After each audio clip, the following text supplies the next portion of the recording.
사랑하는 성도 여러분, 그렇지요? 우리 예수님은 다시 사셨습니다. 오늘 부활주일에 우리가 마지막으로 나눌 저 십자가의 의미가 바로 이것입니다.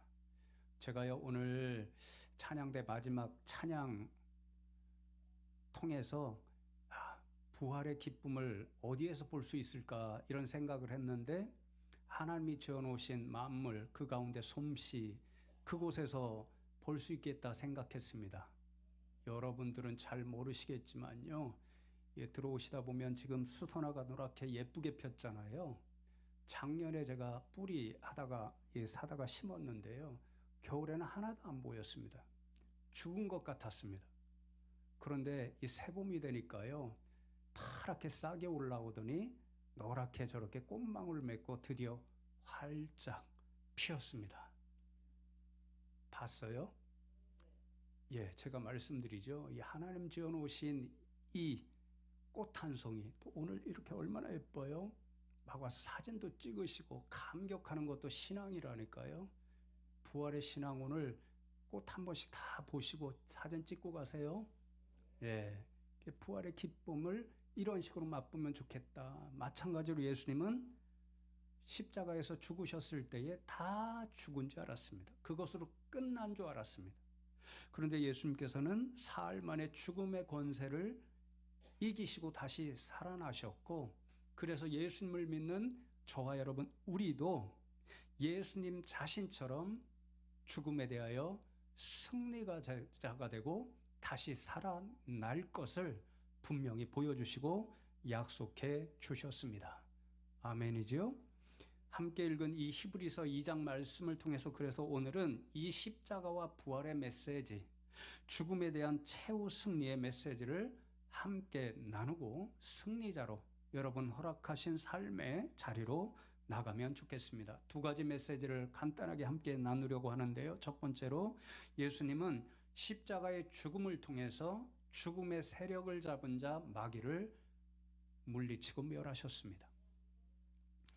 히브리서 2장 14절 말씀에 보면, 자녀들은 혈과 육에 속하였음에 그도 또한 같은 모양으로 혈과 육을 함께 지니심은 죽음을 통하여 죽음의 세력을 잡은 자 곧 마귀를 멸하시며, 그렇게 말씀합니다. 그도 또한 같은 모양으로 혈과 육을 지니셨다, 이 말씀은 예수님께서 우리와 똑같은 진짜 사람이 되셨다, 성육신 하셨다, 그 뜻입니다. 그런데 예수님께서 우리와 똑같이 혈과 육을 가지신 사람이 되신 그 목적이 있죠. 제가 강조해 놓은 것처럼 죽음을 통해서, 저 십자가의 죽으심을 통해서 죽음의 세력을 잡은 마귀를 멸하시기 위함이었습니다. 여러분, 우리가 날마다 경험합니다. 우리가 인생이 죽는다 하는 이 죽음, 그것이 마귀가 가지고 있는 우리 인생을 두렵게 만들고 꼼짝게 못하게 만드는 가장 강력한 무기입니다. 에덴 동산에서 우리 조상 아담과 하와가 이 마귀의 유혹에 넘어가서 하나님의 말씀에 불순종하고 죄를 범한 이후로 우리 모든 인생들은 본성상 죄인으로 태어나게 되고, 그러니 성경 말씀에 기록되어 있죠. 로마서 6장 23절, 죄의 싹은 사망이니, 우리가 죄의 문제가 해결되지 않으면 우리는 다 죽음의 존재가 되어버립니다. 오늘도 마귀는 우리를 어떻게 협박하고 있냐면요, 그래, 너희들 모두 죄인이야. 죄인은 죽을 수밖에 없어. 그러니 죄의 주인이고 죽음의 주인인 나 앞에 굴복할 수밖에 없어. 너희들은 내 것이야. 이렇게 위협하고 협박합니다. 그러니 예수님께서 마귀를 멸하시고 우리 인생들을 죄로부터 구원하시기 위해서 가장 먼저 해야 할 일이 바로 마귀의 가장 강력한 무기인 죽음의 문제를 해결하시는 일이었습니다. 여러분, 삼손의 일을 한번 생각해 보실까요? 그에게는 하나님이 주신 가장 강력한 힘의 원천이 있었습니다. 머리카락이었죠. 그 하나님이 주신 머리카락 힘의 원천이 있었기 때문에 삼손은 나귀뼈 하나로 블레셋 백성 1000명을 능히 감당해서 물리칠 수 있었고, 그래서 블레셋 모든 족속을 두려움으로 떨게 만들었습니다. 그러니까 블레셋 백성의 모든 관심은요, 이 삼손의 힘의 근원이 어디에 있는가, 그것을 아는 것에 있었습니다. 그래서 계교를 꾸며내지요. 삼손이 사랑하는 여인 들릴라, 그 여인과 계략을 꾸며내서 이제 삼손의 모든 힘의 근원이 머리카락에 있다고 하는 그 비밀을 알아채서 삼손의 머리를 잘라버립니다. 어떻게 되나요? 모든 힘의 근원, 가장 강력한 무기의 근원인 머리카락을 다 잃어버렸기 때문에 삼손은 꼼짝 못하고 블레셋 백성은 삼손을 완전히 제압할 수 있었습니다. 여러분, 유사하게 예수님은 마귀를 물리치기 위해 그의 가장 강력한 무기인 죽음의 권세를 먼저 이기셔야 했습니다. 이를 위해 예수님께서 필살기라고 그러죠. 우리 그 필살기가 무엇이냐면요, 스스로 죽음의 길로 가는 그런 길이었습니다. 우리가 흔히 이야기하죠. 호랑이를 잡으려면 어디로 가야 된다고요? 호랑이 굴로 들어가야 하는 것처럼 예수님은 마귀를 멸하시기 위해서 마귀의 속을 죽음의 속으로 친히 들어가셔서 마귀의 최고 무기인 죽음을 이기셨습니다. 그래서 유명한 몰트만이라는 신학자가 뭐라고 이야기하냐면요, 예수님은 십자가 죽음을 통해 마귀의 가장 강력한 무기인 죽음에 대하여 영원한 죽음을 선언하셨다라고 기록합니다. 어려운 말씀이지만 금방 이해되죠? 이 일이 어떻게 가능할까요? 어떻게 죽음을 통해 죽음을 이기는, 그것도 영원히 이길 수 있는 비밀이 생길 수 있는 것일까요? 부활이 있기에 가능한 일입니다. 부활이 없으면 이 일은 가능치 않습니다. 예수님께서 십자가에서 죽으셨죠? 아마도 그 장면을 바라보면서 제일 흡족하게 웃고 있었을 존재가 마귀였을 것입니다. 아, 예수도 내 권세 앞에 꼼짝 못하는구나. 나의 가장 강력한 무기 죽음의 권세 앞에 예수도 무릎 꿇는구나. 그러니까 내가 승리자가 되고 하늘나라의 주인이 되겠구나. 이렇게 생각했을 것입니다. 그러나 그것은 마귀의 착각이었습니다. 예수님은 사흘 만에 죽음의 권세를 이기시고 다시 살아나셨습니다. 그래서 마귀에게 무엇을 분명히 보여주셨냐면요, 우리도 사람들끼리 싸울 때, 제가요 가끔 집에서 일방적으로 혼이 나는 때가 있는데요, 이상하게 제가 중국 무술 영화를 좋아합니다. 뻥인 줄 알면서도 왠지 좋아합니다. 근데 거기도 보면요, 둘이 막 대결을 하잖아요. 그러면 안 되겠다 싶으면 자신이 조금 더 수연한 권법, 또 상대방이 또 그러잖아요. 그럼 상대방이 그것보다 조금 더 셀 것 같은 자신의 권법, 이렇게 맞서다가 마지막에 하는 것이 필살기입니다. 자신이 가장 강력하다고 하는 무기로 상대방과 싸웁니다. 근데 그게 되지 않으면 어떻게 돼요? 상대방에게 지고 마는 것입니다. 마귀에게 예수님은 무엇을 보여주시냐면요, 죽으심을 통해서 부활하심으로 너의 가장 강력한 무기인 죽음도 내게는 소용없어. 그러니 너는 나를 절대로 이길 수 없어. 이것을 분명하게 보여주심으로 마귀를 예수님 앞에 완전히 무릎 꿇게 하시고 그의 권세를 멸하셨습니다. 사랑하는 성도 여러분, 그렇습니다. 우리가 가장 무서워하는 가장 강력한 무기를 가진 마귀도 결단코 우리 주님을 이길 수 없습니다.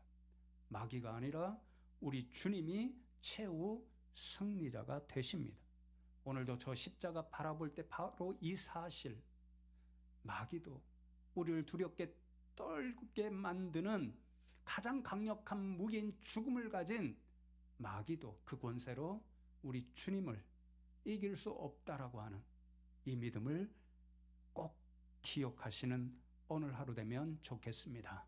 두 번째로, 예수님은 십자가의 죽음과 부활을 통해 우리 인생을 죽음의 공포, 죽음의 노예로부터 해방시켜 주셨습니다. 오늘 15절 말씀을 보시면요. 또 죽기를 무서워함으로 한평생 매여 종노릇하는 모든 자들을 놓아주려 하심이니 그렇게 말씀합니다. 히브리서 기자는요. 우리가 마귀 있잖아요. 죽음이라고 하는 최고 강력한 무기로 오늘도 우리를 두렵게 떠는 그 마귀의 아래 놓여 있는 우리 존재의 상태를 한 절로 이렇게 표현하는 거죠.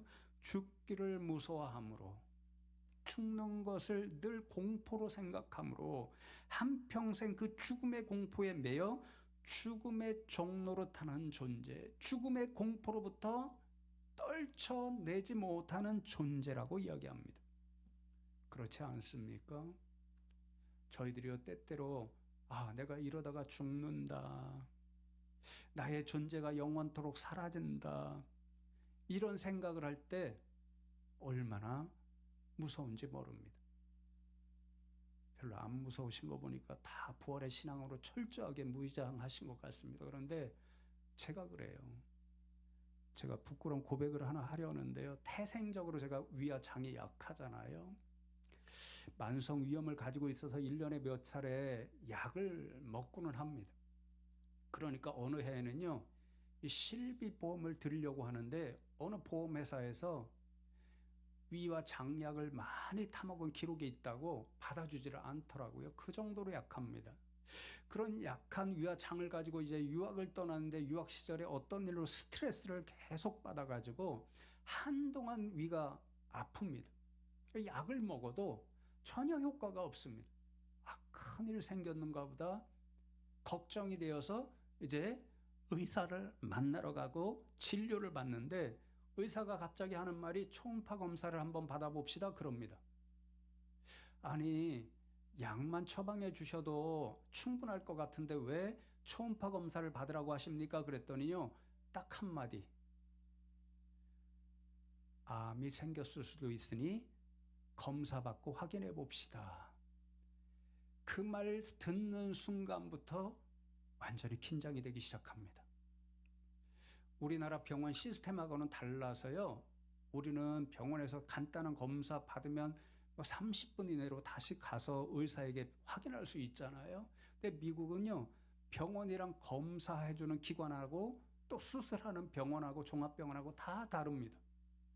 그 의사 처방을 가지고 이제 검사소 가서 검사를 받는데 검사하는 분이 화면을 나한테 보여주지 말으면 좋겠는데 아무것도 모르는 저에게 이 검사를 하면서 볼 수 있도록 화면을 보여주는 거예요.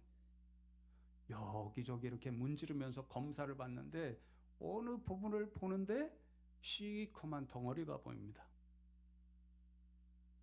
아무것도 모르는 제가 어떻게 생각하겠어요? 갑자기 겁이 나요. 저 시커먼 덩어리가 뭐지? 그래서 검사하는 분에게 여쭙니다. 저게 도대체 뭐냐? 혹시 암덩어리 아니냐? 이렇게 물었더니 그분이 하는 말이 저는 검사만 하고 사진 찍어서 의사에게 보내주는 사람이고 모든 해독은 의사가 합니다. 그러는 거예요. 30분이면 우리나라는 되잖아요. 한 2주 후에나 의사를 만나요. 그 2주 동안 저에게는 완전히 깜깜한 세상이었습니다. 그 시커먼 덩어리 뭐였을까? 이것에 사로잡혀서요. 얼마나 긴장하고 걱정하고 염려했는지 모릅니다. 그리고는 시간이 되어서 이제 의사 앞에 만나러 가는데요. 가슴이 두근두근거립니다. 긴장이 이러면 안 되는데 그러는데도 수그러들지를 않습니다. 그런 마음으로 의사를 만났는데요. 의사가 딱 한마디 하더라고요. 괜찮네요. 아무도 아멘 안 하는 것 같으니까 그때 아팠어야 됐는데 이렇게 생각한 거 아니죠? 예. 그 한마디에요. 모든 긴장이 사라졌습니다. 평안이 찾아오더라고요. 조금 부끄러운 이야기인데 목사로서 그 경험을 통해서 우리 인생이 때때로 느끼게 되는 이 죽음에 대한 염려, 공포가 얼마나 무서운가 그것을 철저히 개인적으로 경험했습니다. 여러분, 세네카라는 유명한 로마 시대의 철학자요 정치가가 죽음이 어느 장소에서 우리를 찾아올지를 알 수 없기 때문에 죽음이 우리 인생을 가장 두렵게 만드는 적이라고 이야기했습니다. 그래서 여러분, 인류의 역사를 보면 사람들이 어떤 노력을 하나요? 스스로 어떻게 해서든지 죽음의 공포로부터 해방되려는 노력을 수없이 하잖아요. 우리가 잘 아는 사람이 누굽니까? 진시황이죠. 제주도에 가면요, 그런 문화 사족관이 있더라고요. 불로초를 찾아서 온 세상으로 자신의 부하들을 보내잖아요. 제주도까지 보냈습니다. 그래서 뭐 영지버섯이 불로초라고 그렇게 이야기하는 분들도 있잖아요. 제 한마디 때문에 오늘 영지버섯 많이 팔리는 거 아니죠? 네. 오늘날 과학자들이 제일 관심을 가지고 개발하려는 기술 하나가 무엇입니까? 어떻게 하면 영생불멸할 수 있을까? 그 기술 개발에 아주 몰두하는 분들이 많습니다. 여러분, 제가 주말에 가끔 아침을 먹으면서 TV 채널을 돌리다 보면 온통 다 뭐 하냐면요, 8시부터 한 10시까지는요 다 건강 프로그램 합니다. 건강 프로그램. 그러죠? 어떻게 하면 당뇨병에서 벗어날 수 있을까? 어떻게 하면 살을 뺄 수 있을까? 그럼 꼭 마지막에 슈퍼푸드, 좋은 건강식품이 있다, 식물이 있다, 그거 알려주고요. 다 상업수단이잖아요. 그리고는 영락없이 위 채널이나 아래 채널을 돌려보면 그 방송에서 이야기했던 좋은 건강식품 파는 광고를 아주 짱짱하게 합니다. 뭐 어떻게 하죠? 혹하시죠? 저도 혹할 때가 있습니다. 그래서 인터넷 찾아보고 어떤 거는 샀는데 저랑 안 맞아서 지금도 그냥 상한 채로 시간만 가는 것도 있습니다. 이 모든 게 무엇을 이야기합니까? 우리 인생들은요, 다 죽음에 대한 어떤 방식으로든 공포, 염려가 있고, 어떻게 해서든지 그 공포로부터 벗어나서 건강하게 오래오래 장수하기를 소망하는 그런 관심을 보여주는 거죠. 그런데 여러분, 우리 인생의 현실을 생각해 보십시오. 그렇게 아무리 노력한다고 해서 죽음이라는 사실로부터 완전히 자유할 수 있는 사람이 있나요? 아무도 없습니다. 성경 말씀처럼 우리 인생에게 한 번 죽는 것은 정해진 하나님의 이치이기 때문에 그렇습니다. 바로 여기에 십자가의 놀라운 은혜가 우리에게 다가옵니다. 예수님은 우리의 인생을 이러한 죽음의 공포로부터 구원해 주시기 위해서 스스로 먼저 십자가에 죽으셨습니다. 오늘 2장 말씀을 다 읽어보고 또 4장 말씀을 읽어보면요, 그래서 제일 히브리서 기자가 우리에게 교환하는 핵심이 뭐냐면요, 예수님이 우리와 똑같이 혈과 육을 가지신 사람이셨다는 사실을 강조합니다. 왜요? 예수님은요, 우리와 똑같은 진짜 사람으로 십자가에서 죽으셨고 사흘 만에 그 죽음의 권세를 이기시고 다시 살아나실 때 우리와 똑같은 진짜 사람으로 살아나셨습니다. 이것을 통해서 우리에게 어떤 사실을 분명히 보여주셨냐면요, 예수님께서 진짜 사람으로 죽으셨다가 다시 그 죽음의 권세를 이기시고 부활하신 것처럼 진짜 혈과 육을 가진 우리 사람도 죽음에서 다시 살아난다라고 하는 그 사실이 진짜라는 것을 친히 보여주셨습니다. 그 일을 통해서 우리를 죽음의 공포로부터 구원해 주신 거지요. 러시아의 대문호 톨스토이 아시죠? 위대한 소설가로만 아마 아실 터인데요. 그는 또한 위대한 믿음의 사람이기도 했습니다. 철저하게 이웃을 사랑하라고 하는 그 사람의 계명에 따라 살려고 애쓴 참 위대한 믿음의 사람이었습니다. 이분이 오늘 이 말씀에 대하여 딱 한 구절로 우리에게 이렇게 적고 있습니다. 죽고 나서 어떻게 되는가를 알 수 있다면 우리 인생은 단 한 사람도 죽음을 두려워하지 않을 것입니다. 이렇게 적었습니다. 여러분, 예수님께서는 자신의 십자가 죽음과 부활을 통해서 우리 인생이 앞으로 톨스토이가 말하는 것처럼 어떻게 될 것인가를 분명히 알도록 해주셨습니다. 우리는 어떻게 됩니까? 비록 우리의 육신은 언젠가 죽음을 맞이하고 그래서 썩어서 다시 흙으로 돌아가지만 그 죽음이 우리의 마지막이 아닙니다.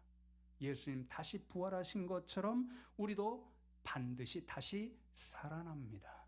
부활의 생명을 갖습니다. 아니요, 영원히 하나님 나라에서 영생을 누리며 살아갑니다. 이런 믿음을 가지라고 예수님이 요한복음 11장 25절로 26절에서 이렇게 오늘 아침에 저와 여러분에게 물으십니다. 어떻게 대답하실까요? 예수께서 이르시되 나는 부활이요 생명이니 나를 믿는 자는 죽어도 살겠고 무릇 살아서 나를 믿는 자는 영원히 죽지 아니하리니 이것을 네가 믿느냐? 왜 이렇게 작아요? 예수님이 물으십니다. 이것을 내가 믿느냐?